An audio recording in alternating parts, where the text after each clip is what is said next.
WCW Monday Nitro 171, December 20. That's the wrong one. 172. Hey, are you aware what day this was? The day after Starrcade. The day after the streak ended. What happened at Starrcade?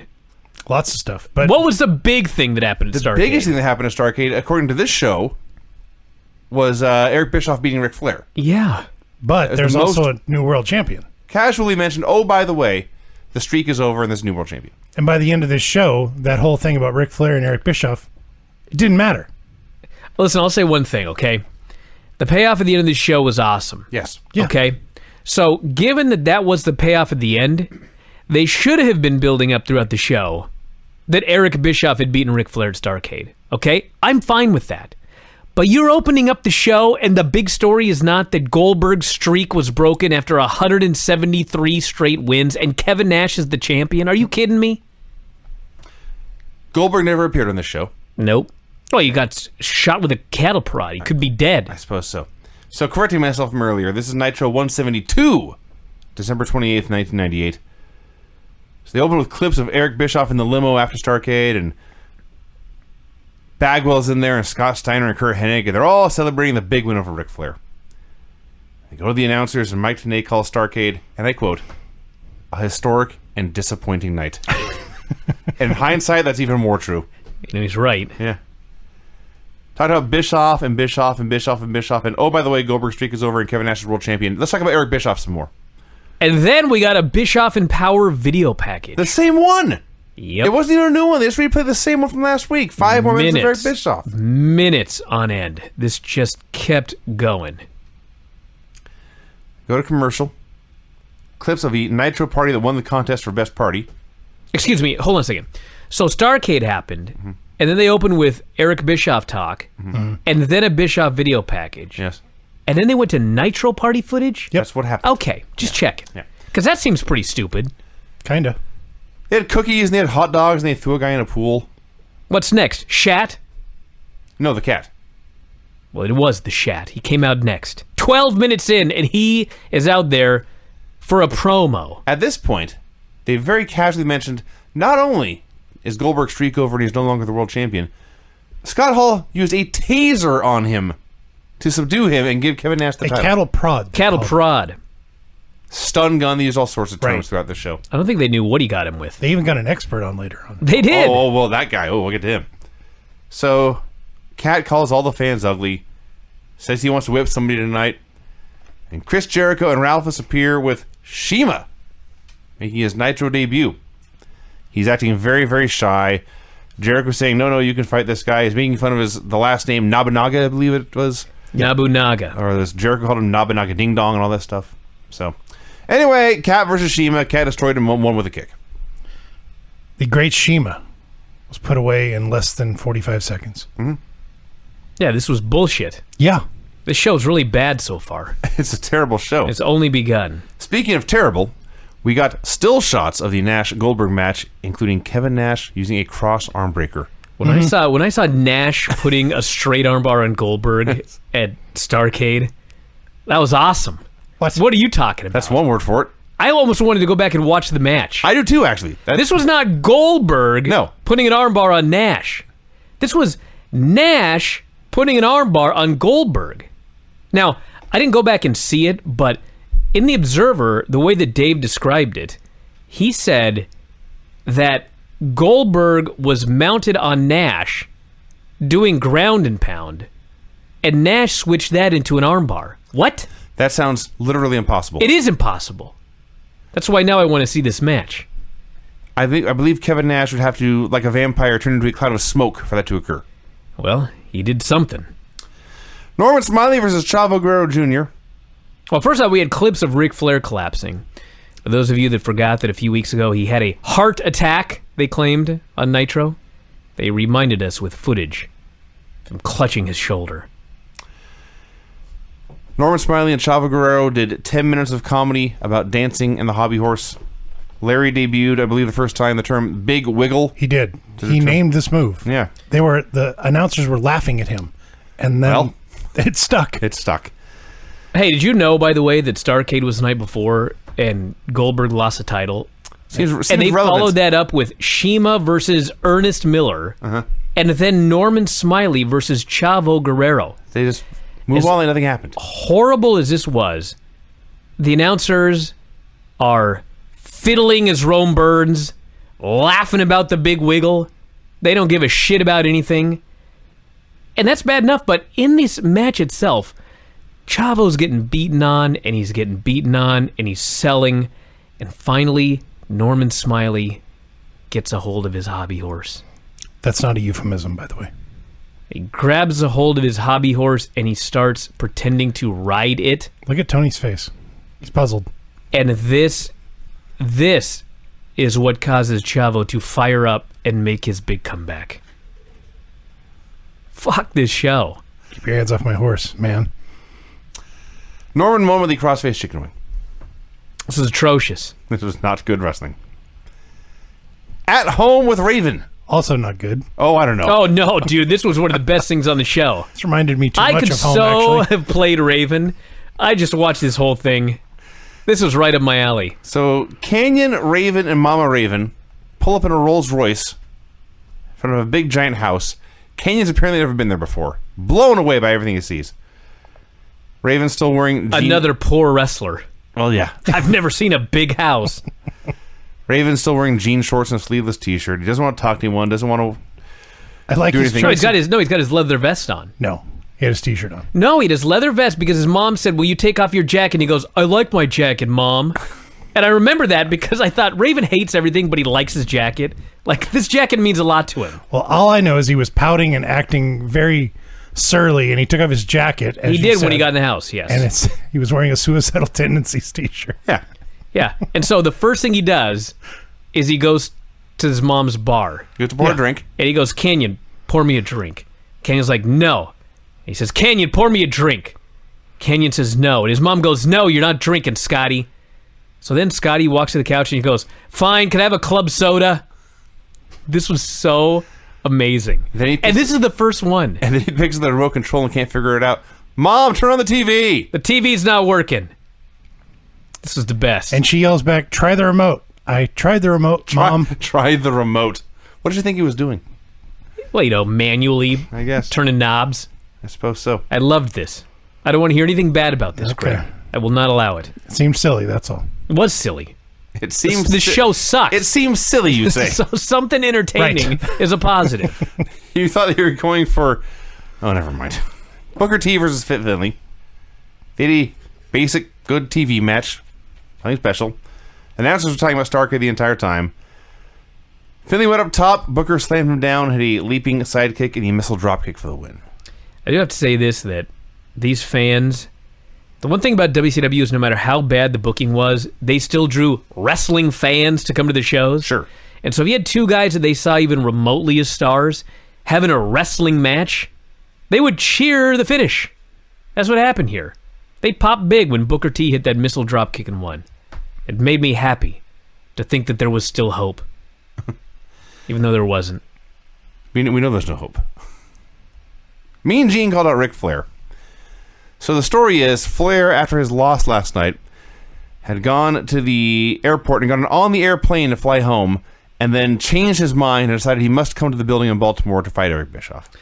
I was at Cannon Beach about a year ago. I was on the ride back, 4.5 hours. And I was like, I gotta listen to something. So Maiden.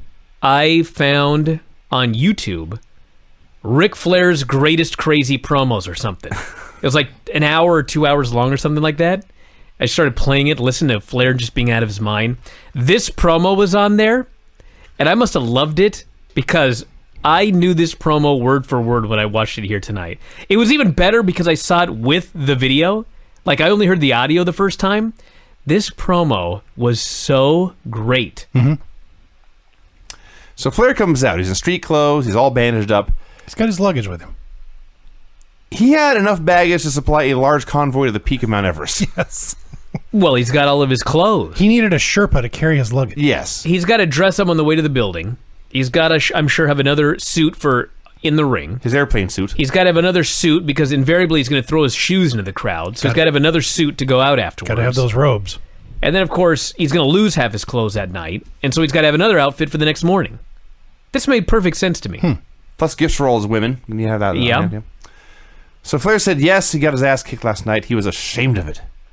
And everyone told him it was over. It was time to go home. And he got on the plane. He realized, no, it's not over. I need to go to Baltimore. I need to go to Nitro. At this point, he began to disrobe. Takes his pants off. Says, this alligator belt, this Rolex, $30,000 Rolex. He throws it on the mat. these are yours, Eric Bischoff. He pulls out $100 bills, tears them in half, says, these are yours. Throws his shoes into the crowd. Strips to his boxers and screams he's not leaving Baltimore until he and Bischoff get something straight. He offers to leave wrestling forever and sign everything he owns. Everything he owns. House, cars, money. Debt. Over to Eric Bischoff. If Bischoff would fight him tonight. However, if Flair could beat Bischoff, then he would run WCW for 90 days. He handcuffed himself to the ropes and promised, if you go to commercial, when you come back, I'm going to be nude. They went to commercial, and I said, oh no. Thankfully, he was bluffing. So Bischoff comes out. He says Flair was nuts. He's going to have a heart attack. Flair said, if I have a heart attack, it's going to be on your girlfriend. He went back and forth a bit. You're the worst Ric Flair, by the way. No shit. God damn, he was so good. This promo was so amazing. Let me write that down. Vinny cannot deliver a promo. Oh like my Ric Flair. God, come There are on. all kinds of things not as well as Ric Flair. Come on now. So, eventually, Bischoff accepted Flair's challenge. This one you can probably do. Bischoff's promo. I probably could. He had nothing to say and it was very boring. Yeah. Did I even get to the part where Flair handcuffed himself to the ropes? Yes, you did. Okay. So that's the whole deal. Like, he handcuffs himself to the ropes and Bischoff came out. It was actually smart because you could have the two guys in the ring together and it would make sense that Flair couldn't can't get to him. him, yeah. That's right. And you Exactly. still wanted to see it. As great as the first half with Flair was, Eric came out and it took him so long to just say yes that they lost the crowd, which is pretty impressive given how into this the crowd was before Eric Bischoff came out. Ric But Flair, man, Flair was awesome. Ric Flair losing his mind and trying to get at Bischoff. I don't know where he put the key to the handcuffs, but they were restraining him from killing Eric. I don't know if Bischoff. he had a key. His plan backfired. Yeah. Just had handcuffs. This is Ric Flair. He doesn't think these things through. Yeah, It's true. He just acts. as I've stated, Ric Flair is a ready, fire, aim kind of guy. Yes. Barry Windham versus Prince Iaukea. You kidding me? This actually happened. God, this show's terrible. Crowd's dead. Match is boring.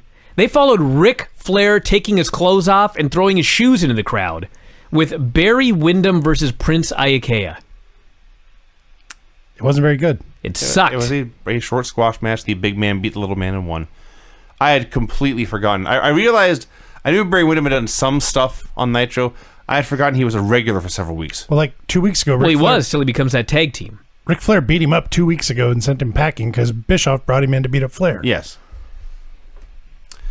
They recapped Nash Goldberg again and showed Scott Hall tasing Goldberg. Me and Gene then interviewed a member of security. This is amazing. Can I take this over here? Why don't you? Gene Okerlund has the opportunity to interview a SWAT team sergeant. Right. Because last night, Goldberg was zapped with some weapon. It may be a cattle prod.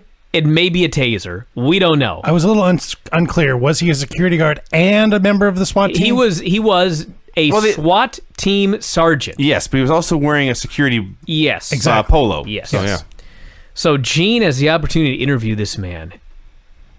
This man says, this here cattle prod, it's very powerful. Right. And it can do a lot of damage. And Gene says, well, if it'll drop a 2,000-pound Brahma bull, what might it do to a human? And he says, Oddly, nothing at all. you could short-circuit a person's nervous system and do serious damage. Gene then says, could this cattle prod be the reason that Goldberg is no longer the champion?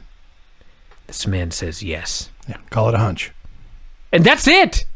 That was the whole interview. You forgot the part where he says, can you demonstrate how this taser works? Oh, yeah, he shoots it. And he just holds it up and he goes, click, click, click, click, click. And Gene says, oh, that's enough. From the sound alone, he could tell how dangerous this was. This is incredible. Were tasers new in 1998? Well, hey, listen. at least they made a big deal out of the fact that Goldberg got tasered, and they were telling you, the viewer, how dangerous this was. True. That's true. But it was just, my point is, what a stupid interview. Yes. Okay, you can interview a guy about a taser. Come up with some questions. Okay, what could it do? Is it dangerous? Mm-hmm. Could it have beaten Goldberg? Yeah. That's your fucking question? Interview over. How about, how much could it kill a man? That's important, right? Will Goldberg ever come back? Will he come back? Sure. Is he electrified forever? Is he hospitalized right now? Could he be in critical condition? Did this scramble his How brain? about, instead of interviewing some fucker about a cattle prod, you interview Goldberg's doctor? Yeah. Did Goldberg suffer the permanent damage to his nervous system you say can happen with these things? Did Goldberg soil himself? I mean, that is a good question. I'm glad it wasn't asked. But these are all better questions than Gene came up with here. The great Gene Okerlund.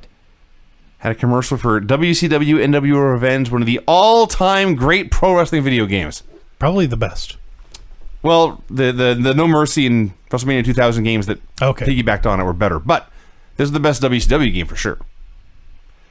And then me and Gene interviewed DDP. DDP called it a stun stick. Yeah.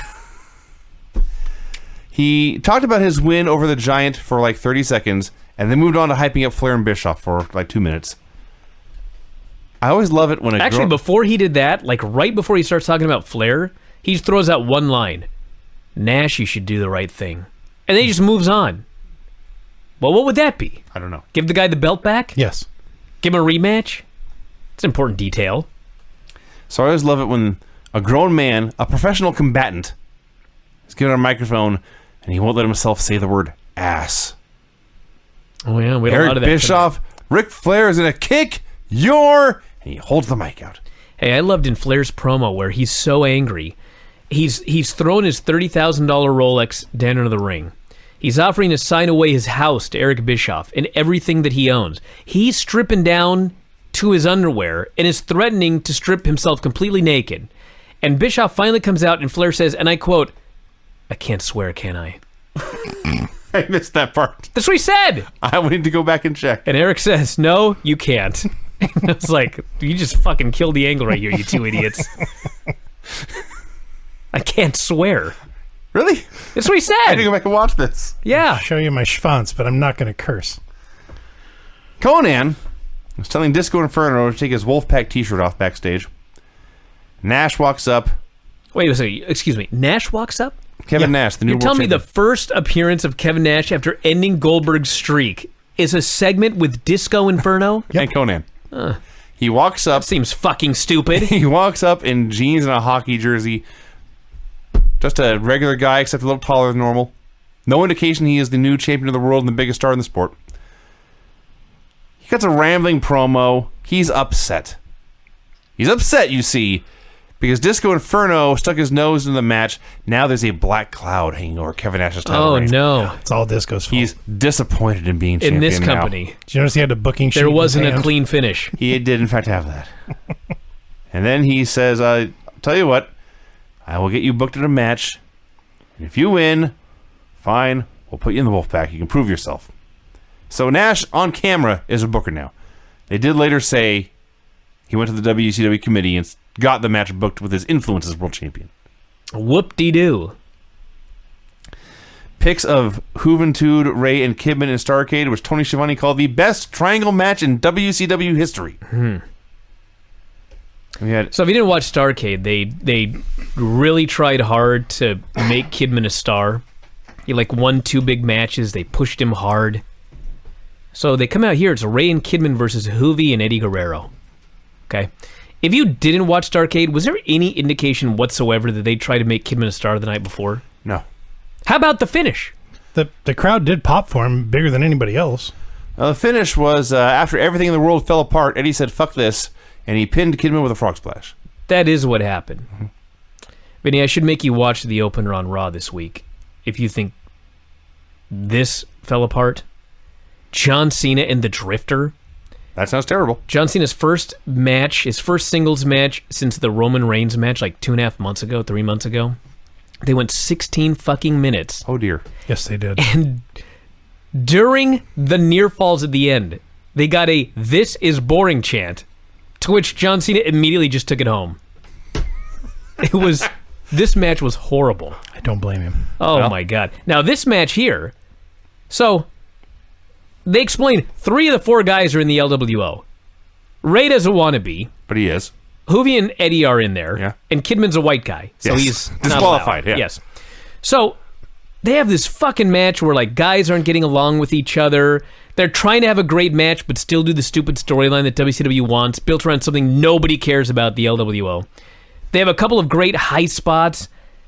And then, at the end of this match, everybody's in everybody else's way. Uh-huh.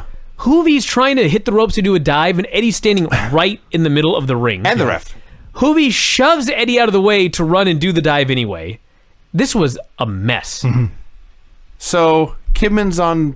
First of all, they had all 4 guys have been in the ring for like 5 minutes, and they are all staring at each other, trying to figure out who needs to be in what position. Kidman goes up top. Ray charges at Eddie. Eddie throws him over his head. Ray and Kidman go bonk. Kidman goes to the floor. Ray goes to the mat. The action stops, and Eddie just grabs Ray and throws him out.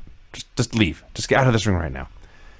By the way, we were 15 minutes in by this point. It had been a very bad 15 minutes. This is not a good match that fell apart at the end. This is a match that started off crappy and stayed that way. So yes, finally in the end, Eddie just pinned Kidman with a frog splash.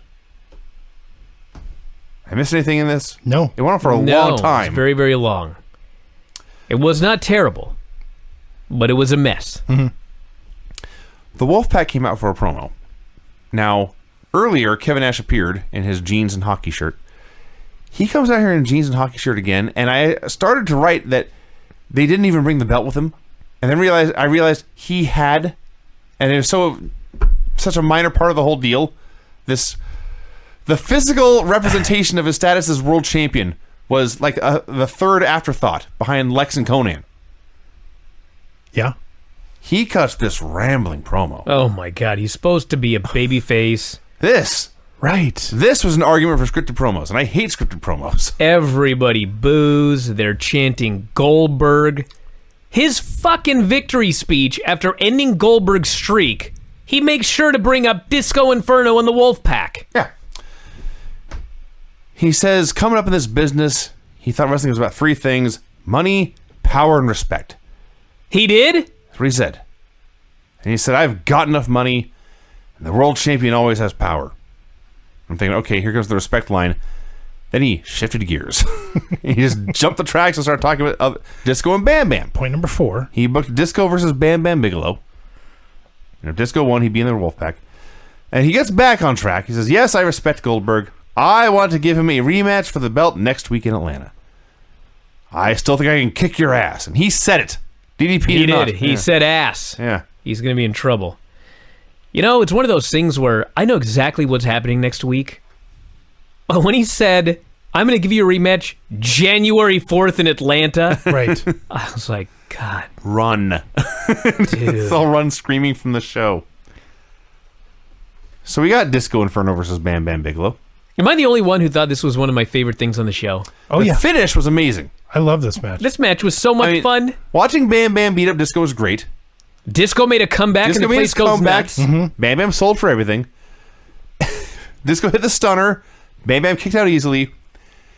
And then Bam Bam Bigelow grabbed him. Hit. Now, Well, hold on. Before we even talk about hitting Yes. it, he goes to lift Disco, Yes. and Disco, like, wasn't quite ready to go up, Timing was not there. but Bigelow just hurts him up onto his shoulder. That's what I'm getting into. Yes.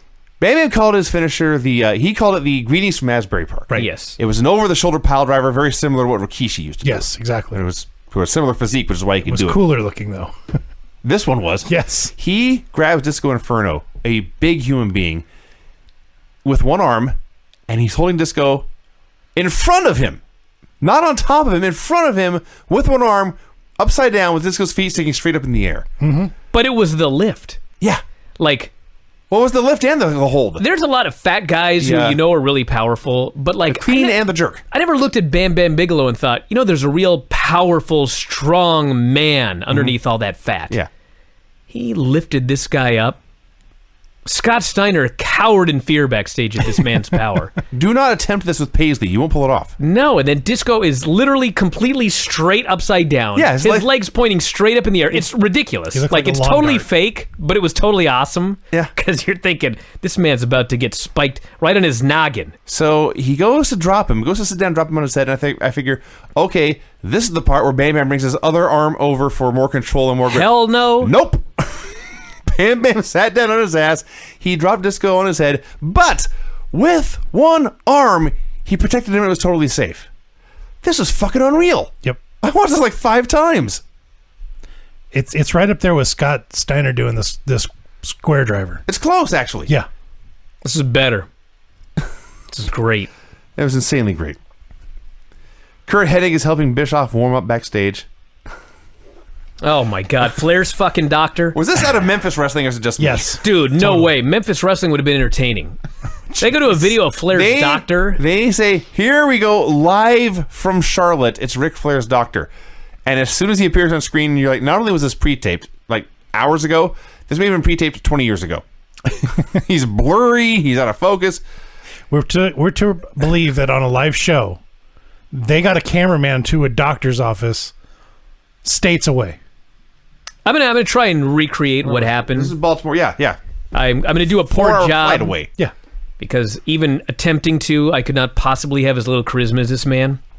He basically says, this is not exactly what he said. I'm just reading from WebMD. A heart attack is a medical emergency. A heart attack usually occurs when a blood clot blocks blood flow to the heart. Without blood, tissue loses oxygen and dies. Symptoms include tightness or pain in the chest, neck, back, or arms, as well as fatigue, lightheadedness, abnormal heartbeat, and anxiety. Women are more likely to have atypical symptoms than men. Your Treatment ranges settle from life-size changes. Bring it down. I'm just trying to keep moving here. Just bring it down a notch. This guy went on and on and on. And he never got excited. And on You've and never on. seen a doctor so bored by heart attacks. That's not even the key. Did he have to tell me about this for 10 minutes? Yes. By the third time I heard myocardial infraction, No. I was ready to have a heart attack. I liked mild cardiac infarction. That's what it is, though. Yes, you I fucked it up. He's the doctor. That's the actual term. Had some of those. But what the after hell dinner do I need to yesterday. hear about that on Nitro for? Just tell me we think Ric Flair got poisoned. The upshot of this was... Upshot? This storyline's stupid. You're right. That's the wrong word. The end result of this was the doctor says Ric Flair was poisoned. And then it's so fucked up, okay? Because the doctor, I think, is trying to explain that somebody poisoned Ric Flair, right? Yes. Then they go back to the announcers, and the announcers get into an argument because Not even an argument. they believe they what they got out of this, okay, is that Flair had poison in his system. Right. And so they can't figure out, well, I mean, was he poisoned? Or could he get poison in his system some other way? There was a toxin in the system. Yeah, toxin. Is there any other way to get a toxin in your system than to be poisoned? He does drink a lot. Then, later, they go to Gene Okerlund interviewing Eric, and Gene goes, looks like Ric Flair had food poisoning. I'm like, food poison? That's totally fucking different. You guys can't get your fucking story straight. No. I just like the doctor does his 8-minute monologue about the heart attack symptoms, and they go back to the announce desk, and you've never seen 3 more gobsmacked announcers in your life. Just slack-jawed, staring at the camera, barely speaking above a whisper. Like, this is the most shocking thing you can imagine. The possibility that somebody may have slipped Ric Flair a Mickey. Someone may have poisoned Vinny, me. this is more than a Mickey. An infarction almost occurred. Yeah. This is serious toxins we're talking about here. Fine, except this is the same show where guys hit each other in the head with steel chairs all the time, and 24 hours ago, the world title changed hands due to a taser attack. That's Now that I think about it, when that guy was talking about the taser, something should be done about this. That's a pretty serious attack. and it involves the World Heavyweight Championship. Yeah. Well, fuck that, Vinny. Someone's life. That too. Gene goes to interview Bischoff, who says the word quack 47 times, denies doing anything wrong. And he calls him a cow doctor or like a pig doctor or something. All sorts of But animals. he's also a quack. The whole damn barnyard got This in was there. like old McDonald. Scott Steiner versus Conan. Conan is doing his spiel. Buff Bagwell steals the mic to interrupt, but it was all part of Conan's plan. Because as Buff and Scott are flapping their mouths, Conan beats up Scott Steiner's special referee. And out comes Scott Dickinson volunteering to be a referee in his place. Another bullshit referee storyline. Mm-hmm. How many of those do we need? Like every month they got a new one. So Steiner beat up Conan. It was very boring. But I will say this. I know where you're going. To his credit, because it was so boring, Conan still had gas in his tank left. He could actually make a real comeback this week. No. Well, I mean, he made a good comeback, but the whole key was it didn't matter how blown up he got. Steiner just hoisted him up and put him wherever he needed him. That's also true. Listen, here's the setup for the comeback. Steiner lifts him up, but then falls down with him on top of him. Yes. Conan didn't have to do anything. No. You only had to make a quick comeback. Made his comeback, got through it all, hooks the tequila sunrise, but then nothing can ever be that simple. Bagwell interferes. Oh, compared to Raw, this was simple. Lex Luger's out there. It was too convoluted to write down, but Buff and Conan somehow fell out of the ring together. And Steiner got Conan back in the ring, hooked the Steiner recliner for the win. He is the new TV champion. So there were a lot of people before Starrcade that were lobbying for Steiner to beat Goldberg. Steiner would be the man who ended the streak. I could buy that. He'd be top heel, another crazy fucker, and he'd be the champion. But instead they go with Nash, and I guess as a make-do, they made Steiner the TV champion. By the way, which is still fine. Buff Bagwell having to save Rick Steiner from a submission hold, I didn't buy that. I bet you Steiner could have got out of that. I'm just saying. Where's Rick? I'm sorry. We'll never know if he could have gotten out of that hole. The other Steiner. Rick Steiner. It's his real name. No, Rob Rick Steiner. Robert, damn it. Rex is his middle name. We went over this. Tried a comedy callback and fucked it up. Scott Hall versus Bryan Adams. Dude. Razor Ramon and fucking Crush. This was inconceivably bad. Dude. Okay. Hall may as well have been drunk. That's how bad this was. Before things even get started, let's just establish what's going on and who these characters are. The biggest star in the sport up till about 24 hours ago was Bill Goldberg. Mm-hmm. Scott Hall cheated to screw Bill Goldberg out of the World Championship. And what was his motive? To help his friend, Kevin Nash. Even though they're on opposite teams. So, fans like Goldberg, hate Hall, indifferent towards Nash, who was kind of a victim at this point. But then Hall, after screwing Bill Goldberg to help his friend Kevin Nash, says, I am not friends with Kevin Nash. Right? Right. Okay. Out comes Bryan Adams from the NWO. Okay, I think you got it all right. I tried to condense it. So, Hall cut a heel promo on Nash. Yeah. Yes. Who people hate, but is supposed to be a babyface. Yes. Plus, he fucked over Goldberg with a cattle prod. This is Hall, not Nash. Right. Yeah. And then he worked as a babyface in the match. Right. Correct. Yes. Against the second worst NWO member. You know this place went out of business? It's amazing, isn't it? So Bryan Adams comes out there. Everyone hates Hall. Everyone hates Bryan Adams. Hall was a good wrestler. Adams was not. They're doing this match. No one gives a shit. Gee, I wonder why. I know it's hard to believe. A bear hug followed by a nerve hold. Dude, okay, yes. The wrestling was making the worst of a bad situation, but this could have been Angle and Benoit at their primes. The crowd still would have shat on it. So, it's a terrible Curtis match. Miller? Yeah. It's a terrible, terrible, terrible match.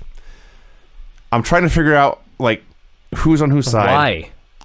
Why were you wasting your damn time? Vinny's got a point. Who's on whose side? Who gives a shit? Well, you're right. This match was a waste of my life. Tony Schiavone, what's his reputation as an announcer? Now Fair or unfair? When people think of Tony Schiavone, what do they think of? Well, it depends. Well, let's go with over-the-top hyperbole. Okay. He said that Starrcade 3-Way was the best triangle match in the history of WCW. He was prone to hyperbole. He would say things like, the greatest moment in the history of our sport, sure, about a non-title match with a run and finish. Things like that. He also calls a full arm drag and a twist, but there's no such thing. Go ahead. So, Bryan Adams... What does that have to do with anything? I don't know, it just bothers me. Bryan Adams goes to this pile driver, which we have all noted is a terrible, terrible move. His execution is awful. And dangerous. And he does this move, and Tony Schiavone says, that was almost a pile driver. Almost a pile driver. Vinny, he's right. I know. For once in his life. I know. Actually. Okay, I see your point. The point is, when Tony Schiavone, of all people, is worried about maintaining credibility when calling your moves, you suck. So this match was awful. Then there was a bear hug. Then there was a nerve pinch. Then there was a chant for Razor. And Adams hits a press slam. He goes to the middle rope for the second time. And Hall hits the edge and wins. Thank God it's over. The only good thing on the show was the main event segment. This was great. Yeah. Ric Flair versus Eric Bischoff. First of all, I did not write down Buffer's promo word for word, but talked about Ric Flair sacrificing all of his wealth. All of his riches. All of his wealth. All of his possessions down to the clothes on his back. That was awesome. So Flair comes out. They cut to the back where Bischoff is refusing to wrestle. He's going to the parking lot, going to his limo, going to leave. When he opens the door, the Horsemen are waiting in the limo, and they jump out and carry him down to the ring. Physically Yeah. carried him. So they carry him out there. They go to the break. When they come back, now Bischoff's in the ring. Flair just starts beating the hell out of him.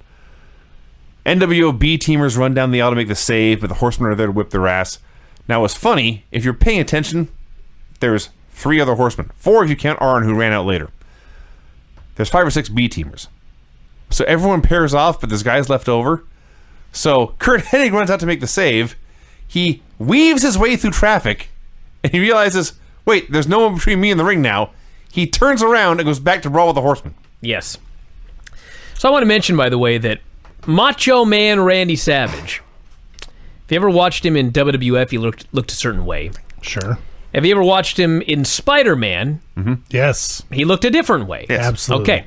So we were watching these Nitros, and like all through 95, 96, I'm like, Macho still looks like WWF? Yep. Macho Man. Yeah. Absolutely. When does he blow up and look all weird? We found out. Fucking today. Right now. This was the debut. Walks down the aisle with Gorgeous George. Yes. He's got new hair. He's got a new body. He literally now looks like a cartoon He's character. got 2 new bodies because you see Gorgeous George. Well, it's another matter entirely, but Yes. his transformation was like Chyna's when she came back. She went from like all big jawed and burly and then came back and had a new face and a new body. That's exactly what happened to Savage here. Yeah. He could barely move. That's another thing. He as he is walking down the aisle, guys are passing him. Arn Anderson, a retired guy, runs by him. The Giant, who is big and fat, runs by him. Giant hits the ring, starts beating up Flair. Savage hits the ring. He plays nice with Giant, but then low blows him from behind, clotheslines him out of the ring. He leaves, Taking off his NWO shirt. tears off his NWO shirt. And Flair suplexes Bischoff. He styles and profiles. He hooks the figure 4. Place when he hit that suplex. Like there were so many fans that remembered that used to be his finish. Yeah. And they went nuts. And he starts dancing and he goes for the figure 4. They're on their feet. They're screaming. They're going crazy. Bischoff taps. This was awesome. And then everybody comes out. You got Tony Schiavone saying, I gotta go be there for this. Tony Schiavone leaves the announce desk. Larry is in the ring. Dusty's in the ring. They're all celebrating with Booker Flair. T, DDP. All the baby faces. Flair drops an elbow, pins Eric again. The place is going nuts. Like this was, you know what this was? This was a great ending to 1998 Yeah. in WCW. When you look at like everything that went down this year, everything that went down with Eric Bischoff and Ric Flair, and you think about, God, the storyline they did with Eric and Eric beats the guy at Starrcade. Are they out of their minds? But they did this the next night. Way more people saw this than saw Starrcade. This was a way bigger deal. They totally put over Flair. Eric just laid down the biggest humiliation he could possibly endure, aside from having his head shaved. And then next week it's 99. I loved At it. least we got this moment. As Flair put him back in the figure 4 as the show's closing, Heenan yells, I wonder if I can hit up Flair for a raise. Yes. Because he's always Bobby Heenan. Love him. All right. Do we need to do a finishes on this show? They weren't that exciting. We do. We do. It's a new tradition, dude. Right. Not to mention, can I just Actually, say one more time how awesome the ending of this show was? That too. But it's also important for the contrast of when we do this with the Raw segment. Oh, yeah. There is a strong contrast. All right, are you ready? Ready, boss? Where the fuck's the music? The finishes on this show were Clean pin and a squash.